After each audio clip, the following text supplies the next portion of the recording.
Welcome back, Retro Gamers, to number 5 in the short video series, Top 10 Tricks for Destiny of an Emperor.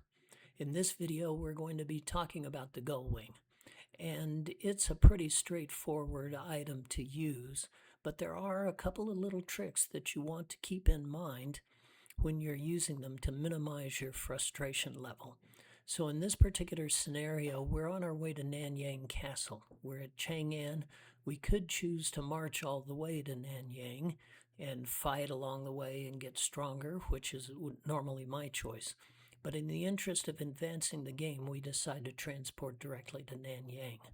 In that case, we take the command menu, the item command, and we go to the general who has the Gullwing in his knapsack. And I like to keep the Gullwing in a knapsack of a non-combat general. And the reason is that the Gullwing is a non-combat item. You can't use them in the middle of the battle. You've got to wait till the battle is over. And so there's no point in cluttering up the knapsacks of the fighting generals with an item that they can't use. I keep it in the acting tactician's knapsack just because that way I always know where it is. And I'm always reminded to replenish my Gullwing. Principle number 1, always have a Gullwing in your possession. You never know when you're going to need one. For example, you're headed for an enemy castle, you're in a mountain pass somewhere and you get attacked by several strong forces, and now you're not sure you've got enough resources to make it all the way to the enemy castle and conquer the defenders of the castle. Rather than rolling the dice and rather than turning around and trying to march back before you get routed, you can use the Gullwing to transport back to a friendly castle and replenish yourself before you move forward in the game. Now, using the Gullwing, as I said, is pretty straightforward. You select Gullwing, you select Use, and you get a list of castles. Notice that at this point in the game, you've conquered about 7 or 8 castles, but there are only 4 on the list. At its longest, at the end of the game, this list will only be 9 castles long. So not all castles are on the Gullwing list.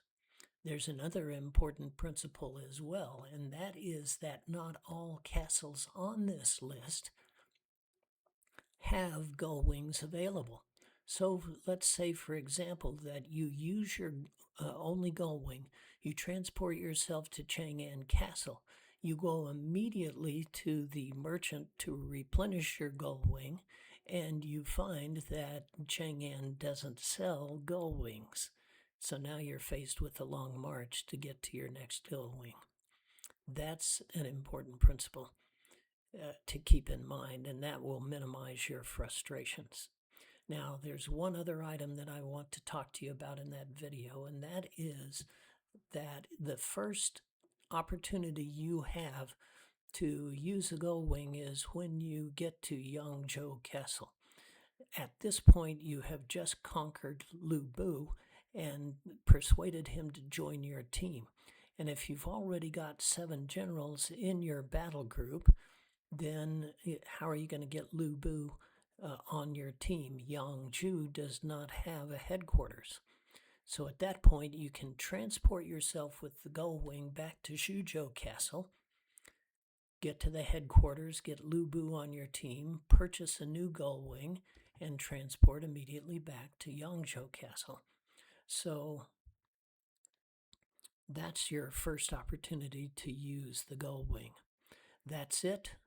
That's all I've got to say. If you've got any questions, comments, rumors, innuendos, etc., leave them in the comments section in my website, and I'll address them as quickly as I can.